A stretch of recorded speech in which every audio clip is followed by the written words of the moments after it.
Good afternoon, everybody. Welcome back to the Split Labs channel. Today is January 20th, 2026. Before we jump into today's bets, this video is obviously powered by Split Labs because we built the exact tool that we wanted to use as sports bettors. Split Labs shows you public betting splits, line movement, and market signals across all major sports in one place. If you want to see where the crowd is going, what the line is doing, and what the market is hinting at, or signs that maybe you should be ignoring, don't ignore the red flags, please. That's literally what we do. If you want to try it out for yourself, use promo code YouTube. You get 50% off your first month. 50% off is a fantastic first month promo. Come on, try it out. And let's get into this slate. I've kind of reviewed this board a little bit. We've got some pretty good options here. There are some games that really just aren't speaking to me. However, I did want to start us off with the Clippers versus the Bulls, just because I'm seeing some fun line movement here that I think maybe we can just discuss as just a family, a Split Labs family. We're seeing 69% of bets, 85% on Chicago minus 3.5. Not crazy, right? 53% of bets, 76% of bets on Chicago Bulls money line. Again, not crazy. 74% of bets, 68% on the under 225. Now, let's talk about that one. Because when we look at the Split Labs line movement, we see that this opened at under 225.5. And now, depending on the book, you're now seeing it for under or 226.5, which is a little concerning. Why, if the bets are going on, a lot of bets, right, are going on the under, why are some books putting this line up at 226.5? Why am I getting a better number? So that's something that when I saw that, I was kind of scratching my head against. Another call out that I'd make is that when looking at the Bulls, this basically opened up as a pick'em, right? Minus 102 for the Clippers, minus 116 for the Bulls. Now we're getting plus 138, minus 164 for the Bulls. I mean, tell me the books are not confident that the Bulls are going to win. I'm not opposed to a minus 162 number, guys. Minus 200, I'm never going to tell anybody to take anything over minus 200. But a minus 162, you guys are talking to me. I'm going to lock in this bet for the Bulls. I think the books are correcting for a reason towards the Bulls. They're respecting the money that's coming on them. They're protecting themselves, giving you this worst number, given that it opened at a pick'em. I think my best bet is the Chicago Bulls today, with a slight lean to the over 225 if you can find it. Over 226.5, I'd still play it, to be honest. However, my only bet here, I'm going to go with the Chicago Bulls straight up on the money line. Spread bettors, beware. This line opened at a minus 1 for Chicago, and you're now getting a minus 3.5, or depending on the book, minus 4. That is significant in the NBA. I would avoid this. I think you're late to the party unless you want to do an alternate spread, which I'm not even sure what the price would be for it. I'm not usually an alternate spread kind of girl. I would avoid the spread though. If you're going to do it, just take it straight up, take it on the money line. It's okay. Toss it in a parlay. Chicago Bulls money line is the play for me today. Looking at another game on the slate here, we have the Rockets and the Spurs. Houston is taking less money on the spread for minus 4.5. They're getting only 47% of bets, but 65% of money. So there's some people out there that just feels more confident in Houston covering the spread. A little surprising given, right? The obvious, they have the worst record, but it is what it is. Maybe they know something I don't. And then on the money line, we're seeing 51% of bets, 58% of money on Houston Rockets. Not the craziest thing, right? It's still basically at a pick'em. But yeah, again, nothing really calling out for me. Again, I think slightly similar to the last game that we just read. It opened at minus 152. The books are respecting it a little bit more, pricing it at minus 172. So that definitely is something to note. We're kind of getting in that territory where I'm kind of scratching my head a little bit, where I'm like, do I just take this straight up on the money line?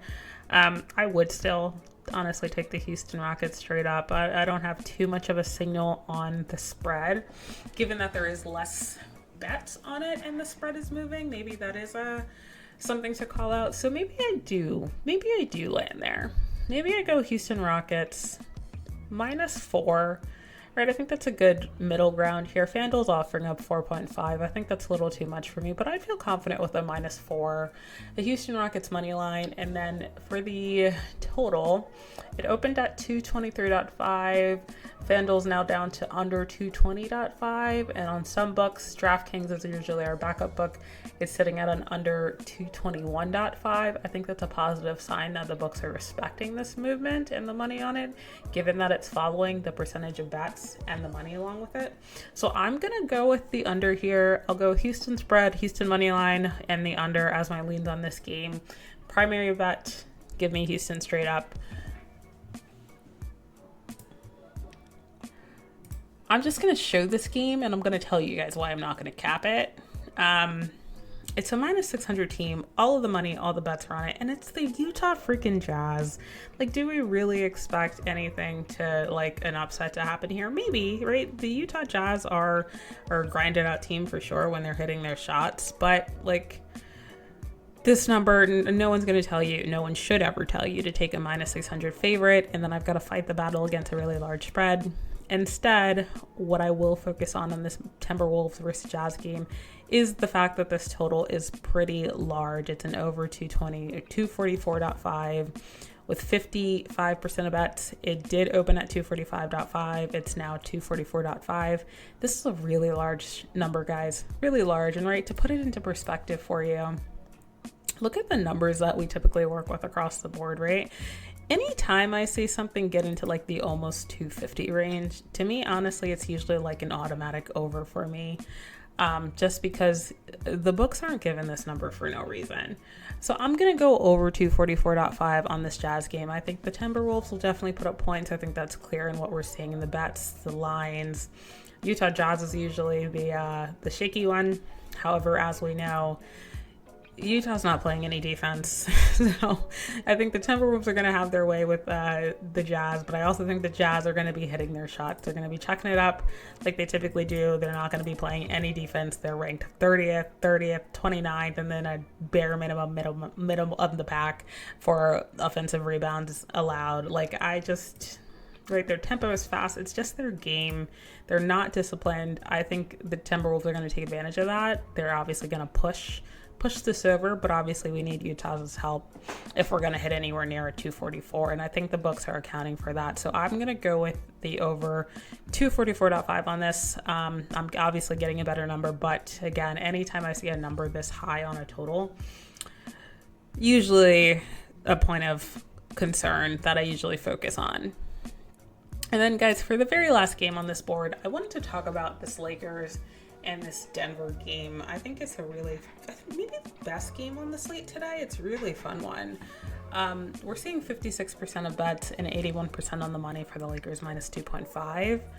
53% of bets, 62% of money on the Lakers straight up on the money line. Who wouldn't love that? The Lakers are always a public team, no matter who's on that team.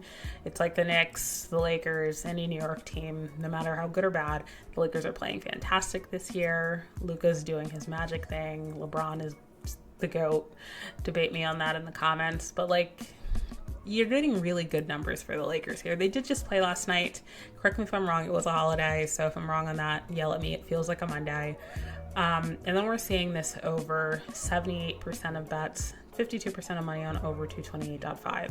The books are following that movement. It opened at over 226.5. We're now getting over 226 or 228.5. So that's a positive sign if you're on the over. My concern here is that with the amount of money on, and bets especially, on this, why are the books barely moving this number? I think this is an upset opportunity. Let me check the injury report really quickly. Right, you've got best player out, right? We know the Nuggets, like, bare minimum when they don't have Jokic. Jamal Murray's probable right now. You got Aaron Gordon probable. You got significant people on this team, but I think because Joker is out, the books are respecting that. I don't think the Lakers win this game, unfortunately, though. I think this is my upset of the day. I've definitely got to give me the Denver Nuggets plus 2.5, and honestly, the Denver Nuggets straight up, and the over, to be honest. The line movement's following that. I like the upset just because this is a lot of money and bets on the Lakers, and you're only giving me minus 2.5 and a minus 148, right? And if we do a comparison with what we just reviewed together, I would think that a Lakers team that barely has any injuries, right? You have Austin Reeves, sure, but LeBron's playing, Luka's playing, Ayton's playing, right? Like, you have your significant starters and you're only giving me minus 148. It's a little bit of a concern for me. I mean, look at the Nuggets offense, scoring offense, offensive rebounding, not fantastic. And obviously that's going to be a point of contention with Joker out, but they're just the better team. I think the Nuggets are going to hit their shots. I think it leans over. I don't have the Lakers winning this one just based on the numbers, right? Like, when we compare it against all the other numbers, right, we're seeing 53% of bets, 62%, minus 148.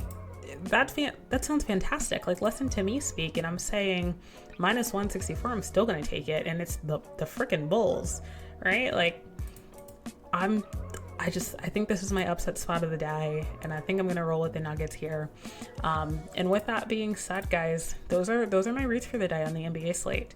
If you have any games that maybe I missed, feel free to head over to splitlobs.net, take a look at the splits yourself, the line movement, obviously the playbook, see your props, get your props, and make sure that you use promo code YouTube. All links will be in the bio and the description below. Let's have a fantastic Tuesday, guys. I'll catch you guys on the next one.